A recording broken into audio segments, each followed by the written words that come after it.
Hey guys, so my eyes are like crazy dry today. I don't know what the deal is. Um, One of those things.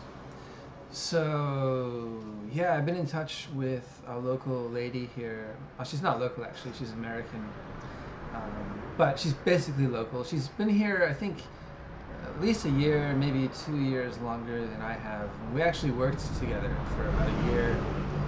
A lot of traffic this morning. Back in the day, my first job here in Tokushima, she was my coworker. There was two teachers working for the school, and then the owner was the third teacher. And there was some office staff. It was a really fun job looking back. Um, we didn't have to be there if we didn't have classes, so I had a ton of time to just run around town, training, studying, all kinds of stuff. So it was a really nice introduction to life here in Japan. It was almost too good because 3 years passed like that, like boom, and literally nothing changed. So, um, and I say that because I've always mentioned in videos like stay away from the English school teacher trap. Start your own thing ASAP.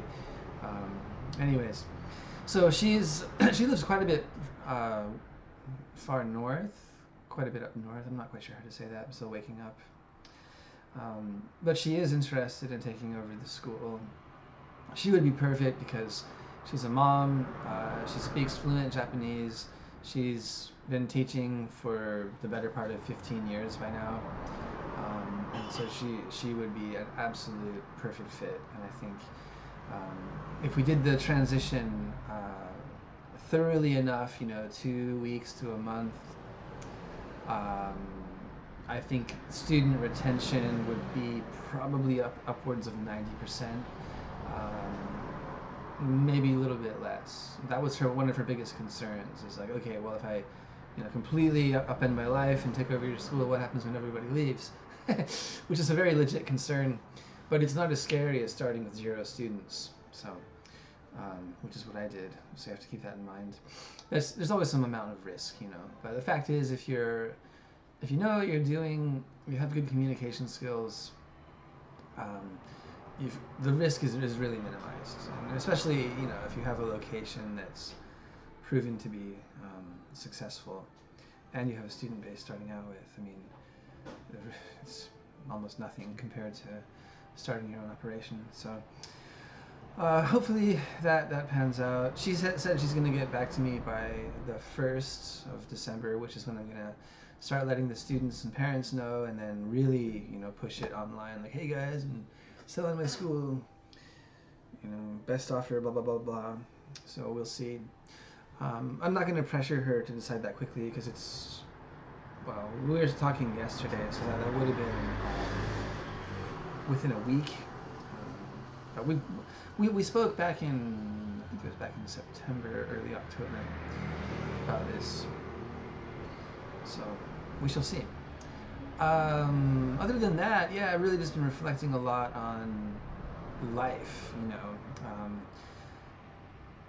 A lot of people come over here for various different reasons. I think probably the biggest reason is they just kind of want to see what Japan is like. So they get a job teaching English because a lot of times it's just a walk-in deal.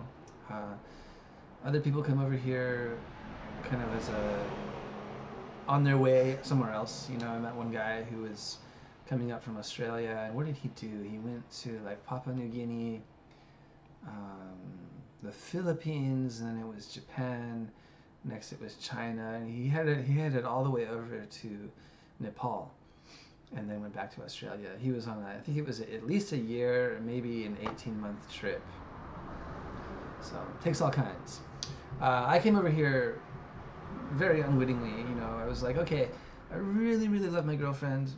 I love her enough to get married, and then that's what I'm gonna have to do actually if we want to live in Japan, because I had not finished my university degree at the time, which caused this big identity complex. I was always like, I don't have a degree, I can't get a job as an English teacher, I'm not a real teacher, I don't have a degree. And anyways, so I started off my life here as kind of like ultra committed, and also in Japan, It's true. The Japanese people always say this. They're always like, when people get married, it's actually two families getting married, as if that's not the case abroad. But you get that a lot, where people will just like say something here and assume that it's not like that elsewhere. And it goes both ways, I think. Like, I was really surprised when I first visited Japan. I was really surprised that people actually eat a lot of food. My American thinking was like, well, Japanese people are kind of small, so they probably don't eat that much. And you see in Japanese restaurants, like, everything is so small, you know. But when I first came over here, it was just like nonstop eating and such good food and so healthy too. It's really noticeable difference. At the end of the trip, I felt like, oh, I feel really good after eating all this healthy food. So where was I? Yeah, being ultra committed and just kind of being thrown into this new life. I finally find that it's only now, like 13 years later, that I'm starting to take control and getting really reconnected in a professional sense with my country and my language and my culture by entering software development in a professional capacity. I'm starting to realize like how deeply embedded I've been here, because it's just been one like challenge and slap in the face after another. Always this sense of like, okay, you've got to get this done, get this done, get this done. Pretty, substantial things like first it was finding a job, and then it was finding a better job because I wanted to have prospects for the future, and then that job was actually really bad, and then it was like, okay, I got to get out of this, and then I got to learn Japanese well enough to get out of this job, and then I got to start a school, and somewhere in there it was also I had to finish my degree after my first son was born, and so it's been very much like just like tunnel vision, like this go, for almost 13 years now. And I finally found a position in life where the people I work with and the person I work for is like, hey, just take it easy. We know you've got the skill. We know you care about what you're doing. And so it's really opening up a lot. I'm starting to feel like, wow, this is crazy. Finally, I can breathe, which is weird to have been that stressed out for that long. I suppose I didn't realize. So, yeah, I think from now, I'm just going to try to tone it down and enjoy things a little bit. Just do a good job with this coding work. I'm sure there's somebody that wants to take this school. It's just a matter of the right person and the transition. I don't really want it to close. I mean, there'd be a lot of extra hassle, and I'm not sure how that would be received in the community. But the fact is, I'm not as beholden to the immediate vicinity as I used to be, which is a very what's the word? In Japanese, they say kaiho, which means something like release.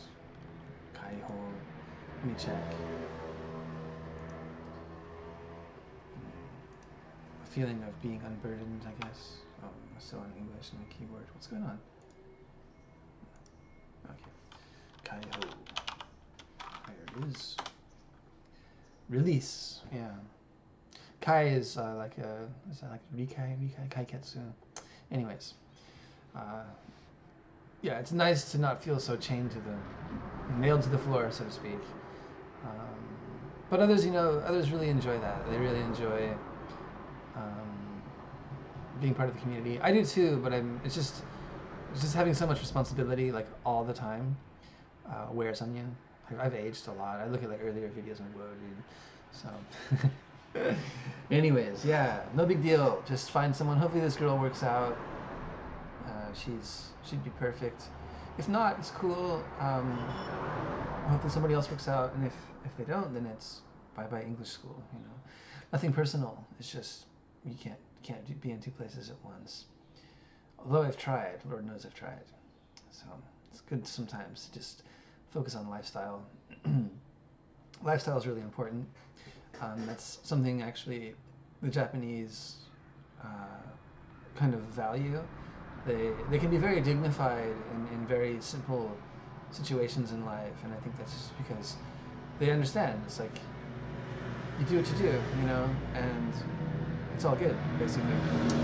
So instead of these, you know, grandiose projects and this intense desire to completely change everything in your life, if you are satisfied with what you're doing and the reality of continuing to do that uh, is not leading you into a brick wall, then that's a pretty good place to be, you know. So that's it for now. All right, cool. Thanks for watching.